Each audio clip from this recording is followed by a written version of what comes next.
दोस्तों, आप में से बहुत सारे वकील साहब ने हमारी पिछली वीडियोस में जाकर बहुत सारे सवाल पूछे। हालांकि कमेंट बॉक्स में भी जाके आपने सवाल पूछे, पर आप लोगों ने हमें व्हाट्सएप बहुत सारे सवालों के लिए किए हैं।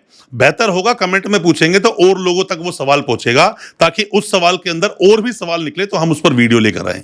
मेरी कोशिश है आप में से कोई भी नए वकील साहब, कोई भी लॉ स्टूडेंट है, आप तक मैं पूरी इंफॉर्मेशन पहुंचा सकूं। अपना जो पर्सनल एक्सपीरियंस मैंने लिया है, पर्सनल जो मेरा एक्सपीरियंस है इसी तरह के केसेस को लड़ने का, क्रिमिनल केसेस को लड़ने का, फिर चाहे वो नीचे ट्रायल कोर्ट हो, हाई कोर्ट हो, सुप्रीम कोर्ट हो, उन एक्सपीरियंस को मैं आपके साथ में शेयर करता हूं, साझा करता हूं, ताकि आप अपने केस में उन चीजों का इस्तेमाल कर सकें और किसी भी तरह की भ्रांति से आप बाहर निकल सके। कम से कम केस को अच्छे से प्रेजेंट करें। अब दोस्तों, सवाल यह आता है कि क्रिमिनल प्रैक्टिस आप करते हैं, सामने आपका क्लाइंट आपके पास आया, बेल लगानी है, बेल आपने लगाई, बेल डिसमिस हो गई। मतलब कि एंटीसिपेटरी बेल आपने लगाई, डिसमिस हो गई। एंटीसिपेटरी बेल कहां लगाई जाती है?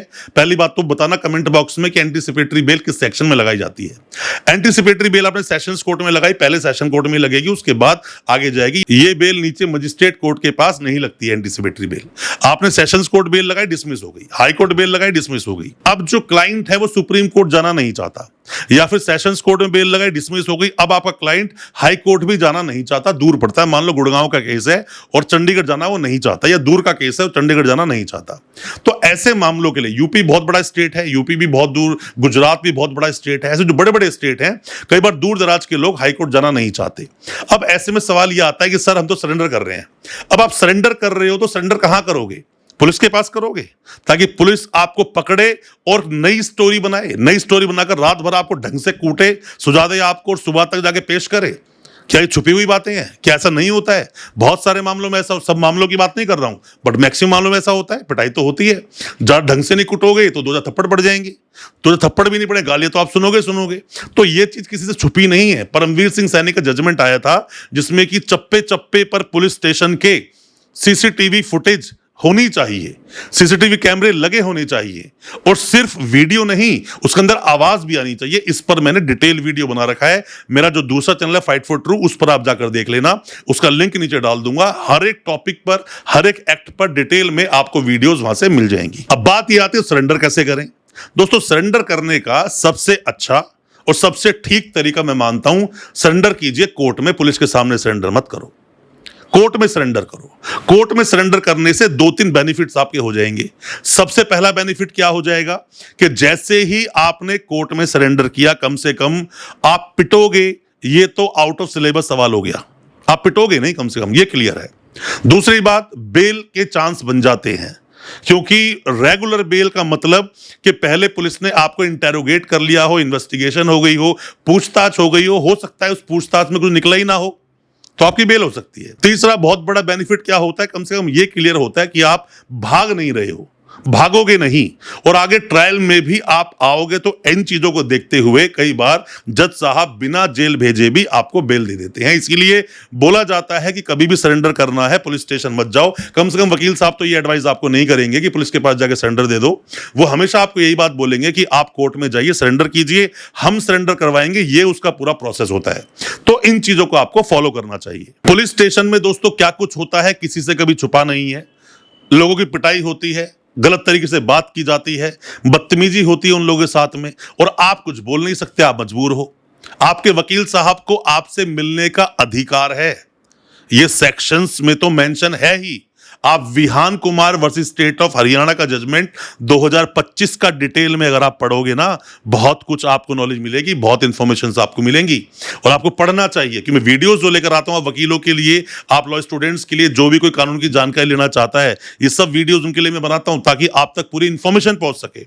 अपने पर्सनल एक्सपीरियंस को शेयर करता हूं आपके साथ। आपको हमेशा अपने वकील की डायरेक्शंस को मानना चाहिए, उसकी डायरेक्शन को सुनना चाहिए। जिस तरह डॉक्टर है ना, उसने जो दवाई दी, जिस फॉर्मेट में सुबह खानी है, दोपहर खानी है, शाम को खानी है, उसी तरीके से आप दवाइयां खाते हो तो ठीक हो पाते हो। अगर आप कोई दवाई का डबल डोज कर दो, प्रॉब्लम हो सकती है, स्किप कर दो, प्रॉब्लम हो सकती है।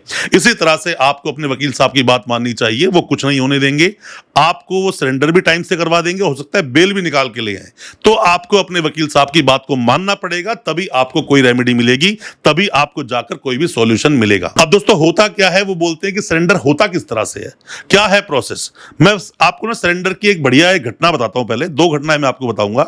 एक घटना जो रियली मेरे सामने हुई, मैं खुद उसमें प्रेजेंट था। एक बार क्या हुआ, एक मामला था उधम सिंह नगर का। उधम सिंह नगर का मामला था ये, उत्तराखंड का। उस मामले में क्या हुआ कि एक एब्सकॉन्ड चल रहा था मेरा क्लाइंट, और उसमें दो लोग पकड़े गए थे। दो लोग का भी बड़ा ही अजीब सा मामला था, जिसमें रात को लगभग 7:30-8 बजे हम लोग कोर्ट में आर्ग्यूमेंट कर रहे थे, और सामने वाले को रिमांड हमने नहीं लेने दिया, अरेस्ट किया, सीधा जेल भिजवा दिया कि रिमांड में थोड़ी प्रॉब्लम्स होती है। अब दूसरा बंदा एब्सकॉन्ड चल रहा था। एब्सकॉन्ड चल रहा था, गलत हाथों में था। जो बोल रहे थे हमारे बहुत बड़े बड़े लिंक हैं, वहां के एमएलए साहब है, एमपी साहब है, हमारी बातचीत हो गई है, आपको इस तरह सरेंडर करवाएंगे, आपको कुछ भी नहीं होगा, प्रॉब्लम भी नहीं होगी। बट फिर भी उस क्लाइंट ने मुझे हायर किया हुआ था। उसने कहा था सर मुझे कुछ भरोसा नहीं है, आप मेरे साथ रहोगे तो कम से कम मैं बेखौफ रहूंगा, कम से कम मारपीट नहीं होगी, सरेंडर होगा भी तो आप सरेंडर कम बेल लगाने की आपने बात की, वो आपका हो जाएगा। सब कुछ ठीक था। हम यहां से गए, मैंने उसको बोला, जैसे ही हम लोग पहुंचने लगे वहां पर, मैंने उसको बोला कि इसी गाड़ी में रहना, गाड़ी का जो शीशा है मत खोलना जब तक मैं ना बोलूं, जो मैं बोलूं सिर्फ वैसा करना। अब रात को क्या हुआ, 2-2:30 बजे का लगभग टाइम था। थाने पर हम लोग गए और पहले मना किया था कोर्ट में हम लोग सरेंडर करें, बट उन्होंने बोला कि पुलिस में सब कुछ बातचीत उन्होंने कर ली, सेटिंग वेटिंग हो गई है। हम वहां पर गए तो पहले तो उसको अंदर फ्रंट वाले गेट से नहीं, पीछे वाले गेट से ले गए, और जैसे ही लेकर गए उसने मुझसे पूछा भी नहीं, गाड़ी से उतर गया। मैंने उसको उसी वक्त बोला कि बेटा तू फंस गया, तेरा काम हो गया। अब मैं होटल चला गया। वहां से होटल जाने के बाद में नेक्स्ट डे मैं मिलने के लिए उससे गया, जो जाना भी चाहिए, वकील साहब की ड्यूटी बनती है। मैं मिलने के लिए गया, उसने अपने हाथ दिखाए दोस्तों, हाथ दोनों लाल कर रखे थे मार मार कर। इवन चाय तो दूर की बात है, पानी तक नहीं पूछा था। जब वहां पर मैं सुबह गया लगभग 11 बजे, मैंने उनसे बोला यार ये क्या मतलब है, मारा चलो ये तो मैं प्रूव नहीं कर पाऊंगा, ये तो जाके मजिस्ट्रेट साहब को क्या बोलेंगे क्या नहीं बोलेंगे, ये बात की स्टोरी है, पहले ही फंस चुका है ये आदमी, कम से कम मुझे खाना पानी तो दो, ये तो उसका राइट अधिकार है इसका, तो ये तो आप नहीं छीन सकते। तो लास्ट में जब मैंने देखा कि मेरे अकॉर्डिंग वो आदमी नहीं चल रहा है, तो मैं सीधा वहां से फिर मैं वापस दिल्ली आ गया, क्योंकि उसने मेरी डायरेक्शन को नहीं माना। आपको अपने वकील की डायरेक्शन को मानना पड़ेगा।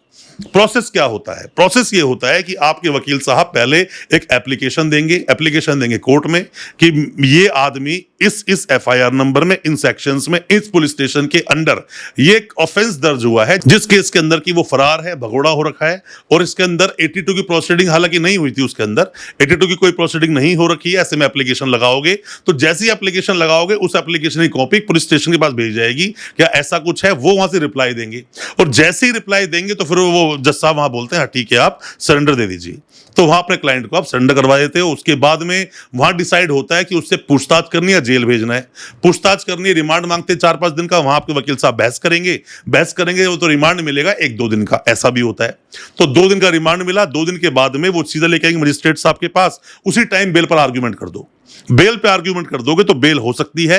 ये एक अच्छा प्रोविजन होता है सामने वाले को बाहर से बाहर निकालने का, और यही प्रोविजन होता है किसी इंसान को सरेंडर करवाने का कोर्ट में। अब दोस्तों कई बार लोग बोलते हैं कि सर पुलिस स्टेशन में सब कुछ ठीक है, सब बढ़िया सी, सब चंगा सी, ऐसा नहीं होता।